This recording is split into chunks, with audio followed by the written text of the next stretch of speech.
Mary Gjernes, assistant professor here at Presentation.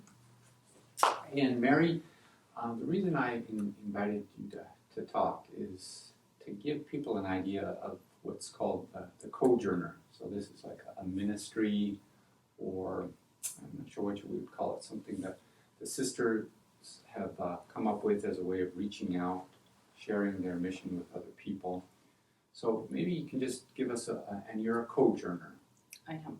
So maybe just give us a little of your own personal background, how you got to know the sisters, and then from that, what got you aware of or interested in this whole Cojourner process or idea. Absolutely. I've been an advocate of the Presentation Sisters for years. I have a history of way back going to college here, returning here, going to Mass here. So I've developed a relationship with the sisters over a period of years. Mm-hmm. And it was a few years ago when I was approached by one of the sisters, Sister Darlene, and asked if I would be interested in becoming a Cojourner. Mm-hmm. And you teach here at the college? I do teach at the college. I formerly taught in the medical assisting and medical coding programs, and now I am the program director for healthcare administration. Mm-hmm. So I've been around for several years, and like I said, have had the relationship with the sisters for numerous years. So I was approached by Sister Darlene, and she asked me if I would be interested in becoming a Cojourner, and I really didn't know what that was at first. Mm-hmm. So she explained to me, basically, a Cojourner is an extension arm of the Presentation Sisters to be able to provide information and extend their services throughout the community and others, mm-hmm. through different ministries that they do, through different partnerships, through prayer partners, different activities that they do here in Aberdeen and around the community elsewhere outside of Aberdeen. Mm-hmm.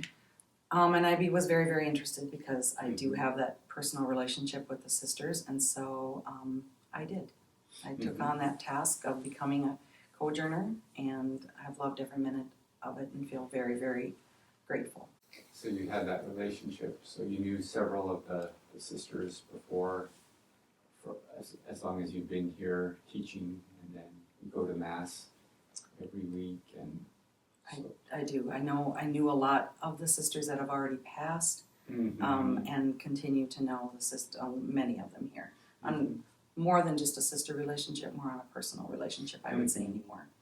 So tell us a little bit about the process of becoming a Cojourner. What was involved in that? We met for several months, usually one time a month, and went over the foundation of the Presentation Sisters, mm-hmm. went over the different activities that they do, what it meant to become a Cojourner, the affirmation that it is to be and to extend their mission, relating back to the nano-nagal history, and mm-hmm. just studied the whole foundation, did a lot of video work, and met, and basically at the end you get inducted in as a Cojourner. Mm-hmm. So it's a commitment that you're making. Absolutely. So it's kind of analogous with the sisters themselves when they join the order, go through this novitiate and the long process of discernment, and then finally make their vows where they commit to dedicating their lives to the mission of the sisters.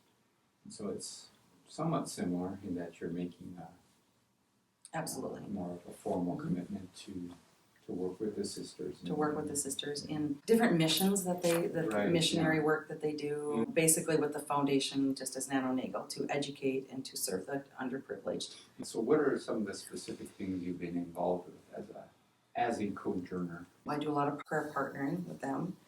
Okay, so that's part of the Cojourner. Yeah, that is. There's also the Cinco de Mayo down in Sioux Falls. Mm-hmm. Right. That's a great big event down there. Right. We have done similar just fundraising here for mm-hmm. the underprivileged. Bowls. Empty bowl or mm-hmm. something like that. That's one of the things too, as far as again leading back to dealing with the underprivileged. Right, yeah. Tell us a little bit about that prayer partner thing. So what's involved with that? Every year you're assigned 2 different people that you keep in touch with, and that you just, that you pray for continually. Mhm. And if anything specially in need comes up, you can ask that prayer partner to pray special for you. Mhm. It's just a relationship that you develop that extends on from the presentation sisters as they constantly pray for everyone. Mhm. And Right.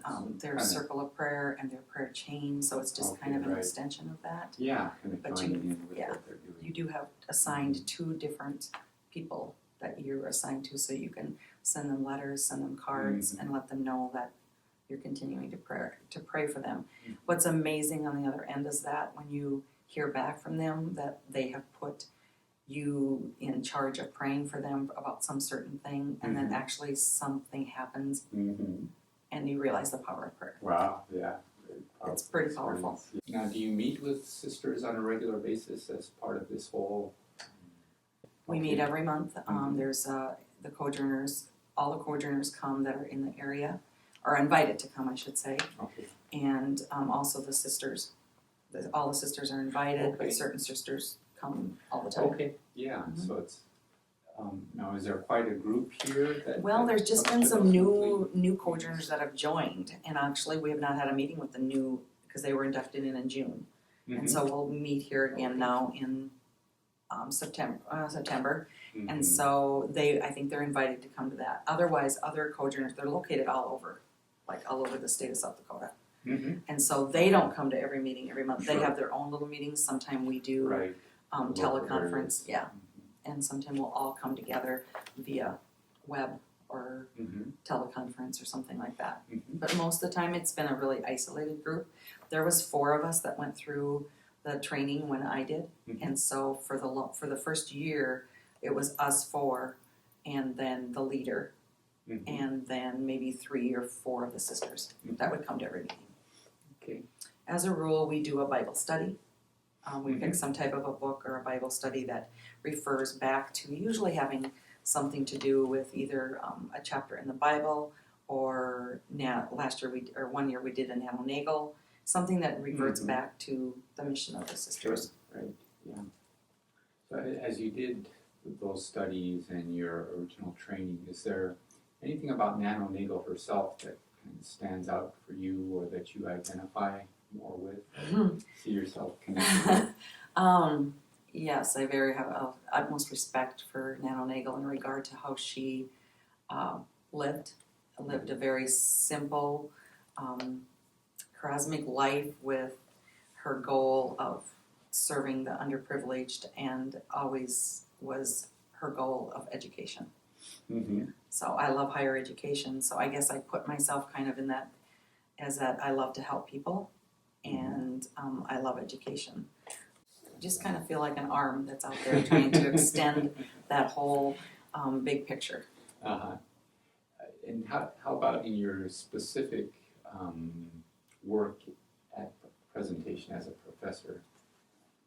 So the education, do you feel like we as the faculty here work especially with students in need, or do you see something specific about the way we approach education at the college that's different because of the tradition of the sisters? We are there to always help the student Mm-hmm. and to make their higher education experience a success, not only academically challenging, but to be fun at the same time, Mm-hmm. so that they have the best experience that they can.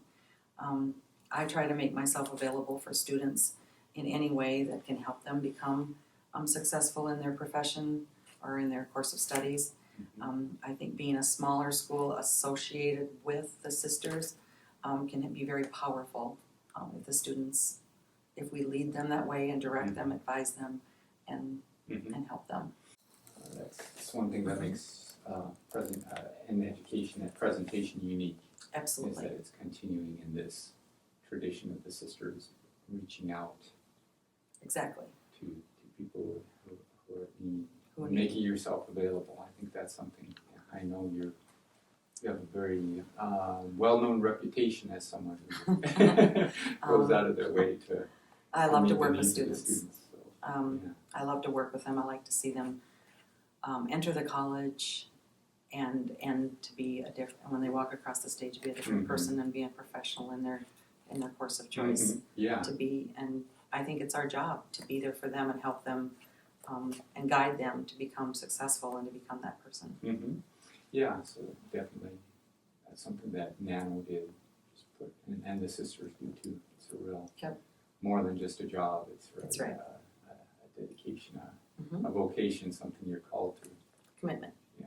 I would just advocate anyone that feels the draw as to check it out. It's a great experience. It's a great connection. The Cojourner and thing, the Cojourner thing, and it's very rewarding, and can be very powerful if you let it be.